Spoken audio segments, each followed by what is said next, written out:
நிலை பரிதாபம். 1 ஏக்கரில் நெல்மணிகளை விதைத்து அறுவடை செய்த பழையனூரை சேர்ந்த விவசாயி மணி என்பவர் வரவு செலவு விவரங்களை சத்தியம் தொலைக்காட்சியின் ஃப்ரைடே ஃபார் ஃபார்மர்ஸ் இயக்கத்திற்கு அனுப்பியுள்ளார். அதனை சற்று விரிவாக பார்க்கலாம். சுழல் கலப்பை மூலம் டிராக்டரால் 3 முறை உழவு செய்ய 4500 ரூபாய். அண்டை வெட்ட 2 ஆண் ஆட்கள்.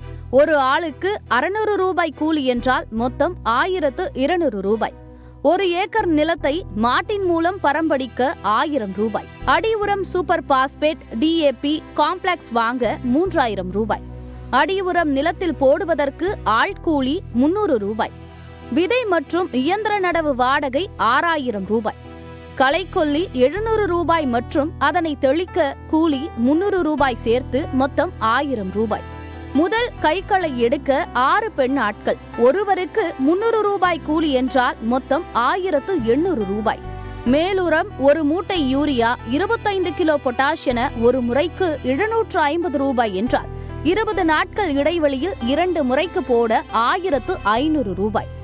2 முறை மேலுரம் நிலத்தில் தூவுவதற்கு ஆட்கூலி 600 ரூபாய். பூச்சி நோய் மேலாண்மை என பயிர் பாதுகாப்புக்கு 2500 ரூபாய். இயந்திர அறுவடை மணிக்கு 2000 ரூபாய் மற்றும் 75 நிமிடத்திற்கு வாடகை 2500 ரூபாய்.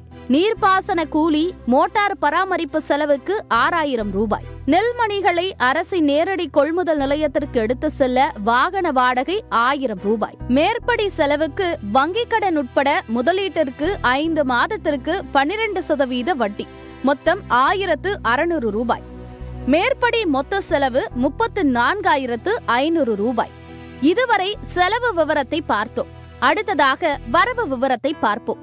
1 ஏக்கருக்கு சராசரியாக 80 கிலோ கொண்ட 27 மூட்டைகள் மகசூல் கிடைக்க வேண்டும்.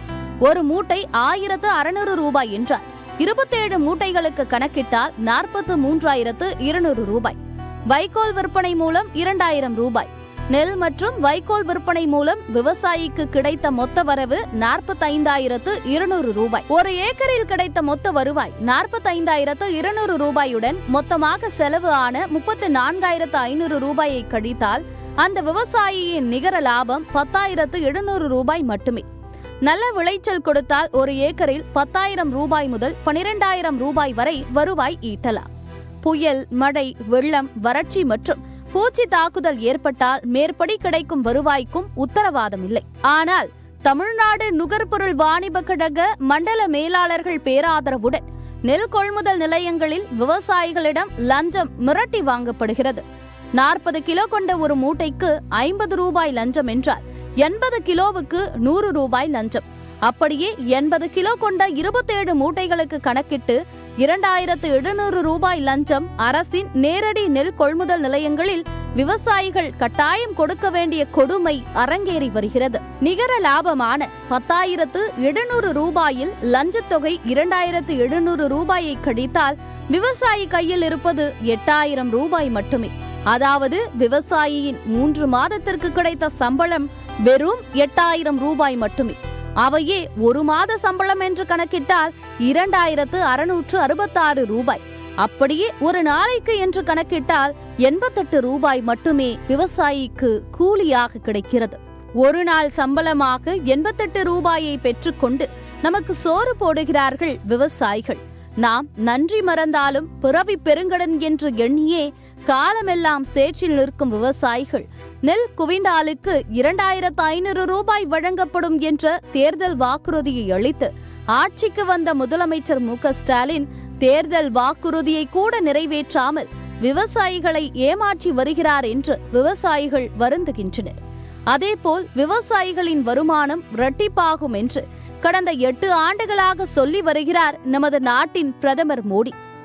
ஆனால் இங்கு விவசாயிகளை ரசாயன உரங்களுக்கும் பூச்சிக்கொல்லிகளுக்கும் கார்ப்பரேட் விதைகளுக்கும் அடிமையாக்கி அவர்களை கடனாளியாக்கி நிலங்களை பறிப்பதே இன்றைய யதார்த்த நிலையாக உள்ளது. ஒரு மட்டையை வைத்து பந்தை அடித்து கிரிக்கெட் விளையாடுபவர் 100 கோடி சம்பாதிக்கிறார். நடிகைக்கு முத்தம் கொடுத்து வில்லன்களை அடிக்கிற மாதிரி நடிக்கிறவரும் 100 கோடி சம்பாதிக்கிறார். கை காலில் விழுந்து பொய்யை பேசி பதவிக்கு வரும் அரசியல்வாதிகளும் கோடி கோடியாக சம்பாதிக்கின்றனர். ஆனால் விவசாயிகள் மட்டும் பேரிடர்கள் மத்தியில் போராடி வியர்வை சிந்தி விளைவித்து நமக்கு சோறு போடுகிறார்கள். வாங்கிய கடனை கூட கட்ட முடியாமல் பரிதவிக்கும் விவசாயிகள் ஒன்று விவசாயத்தை கைவிட்டுவிட்டு வெளியேறுகிறார்கள், இல்லை தற்கொலை செய்து கொள்கிறார்கள். ஒரு விவசாயி நிலத்தில் கரும்பு நட்டால் விற்கவில்லை, கம்பு நட்டால் விற்கவில்லை, நெல் நடவு செய்தார் விற்கவில்லை. கடைசியில் விளைநிலத்தில் கல் நட்டு நிலத்தையே நல்ல விலைக்கு விற்றுவிட்டு விவசாயத்தை விட்டும் வெளியேறி கொண்டிருக்கிறார்கள். வரும் தலைமுறையினர் விவசாயத்தின் மீது ஆர்வமும் நாட்டமும் செலுத்துவதில்லை.